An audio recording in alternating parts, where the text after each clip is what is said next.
Hello, my name is Holly, and welcome back to my channel, or welcome if you're new here. Today I'm going to do a quick video about my break time off the Cohos Trail. As you know from the last video, I got off trail.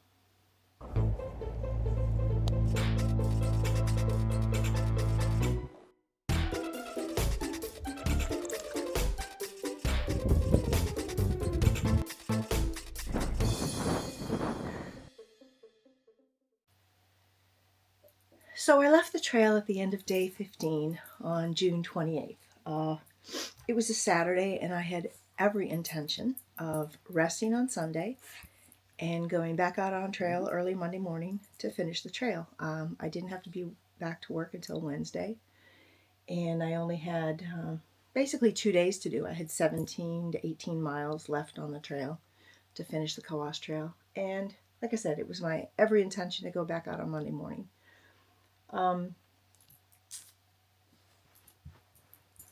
I just had I had no idea why at the time I thought I was going to be good enough to go back on trail after just one day of rest. My knees were in so much pain, especially my right knee. I literally could barely hobble around for about a week. I mean, I worked remote that Wednesday, Thursday, and Friday because I couldn't get around well enough to actually even go into work. So I worked remote, but I hobbled around, barely hobbled around for about a week. It was another 2 to 2.5 weeks before I didn't have to take ibuprofen late in the evening just to be able to get to sleep at night. And then I would wake up repeatedly after about 1 a.m. or so and just be in so much pain. It hurt to walk, it hurt to stand, it hurt to sit, it hurt to lay down. Just it hurt constantly. And I don't know if I'm just getting too old to deal with this kind of stuff, because typically I'm not a complainer. I'm not a big, I mean, I have a very low tolerance to pain. I know that, but this kind of pain is something I can usually just grit my teeth and get through. But it was hard. And again, maybe it's just that I'm getting too old. So that took us all the way into basically the middle of July, and I was finally able to walk without being in severe pain, just to be able to step up or down one step. I mean, I had to go up and down stairs like one step at a time. I couldn't just, climb the normal way you climb. I had to go up one step and then up one step and then up one step, or down. And that was into mid-July that I was still doing that. And so I had, there was so much going on in the summer anyway. Hold on, let me page down here. So of course I'm working full-time the whole time. I've got all this grass and these pastures to mow that take me about 10 hours a week, even with the zero turn. So I was cutting grass every weekend, a good portion of every weekend. I'd do half of it on Saturday, half of it on Sunday. If it was raining, I'd have to try to fit it in between rain, And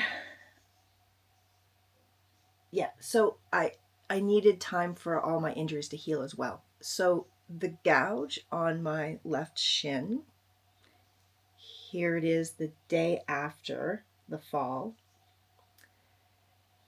But I spent a good 2 months debriding that every couple of days.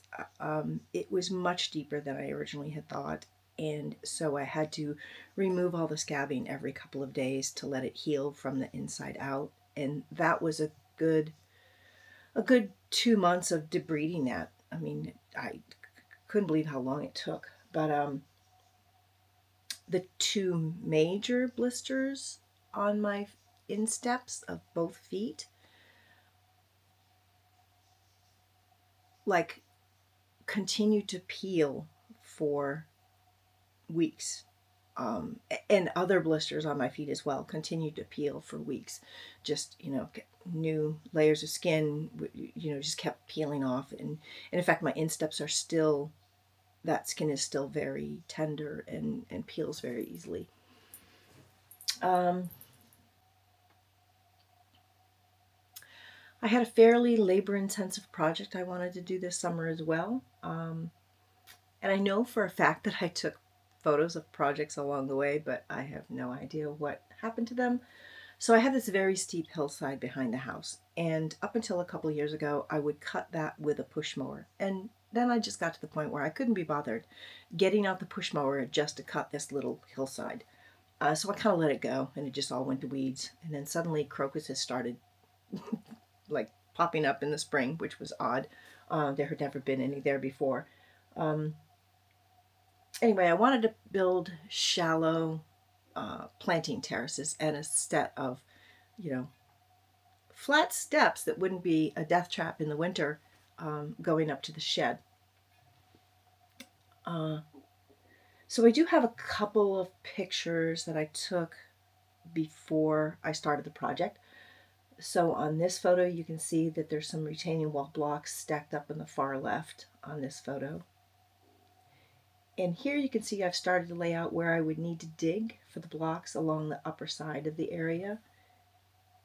Like I said, I have no idea where the photos went during this project, but I did numerous trips to Home Depot to get retaining blocks, numerous trips to Lowe's to get the fill dirt for it, numerous trips to Tractor Supply to get some like sort of garden mulching dirt for the top layer of these terraces.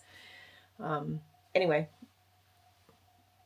here's a picture of it all finished.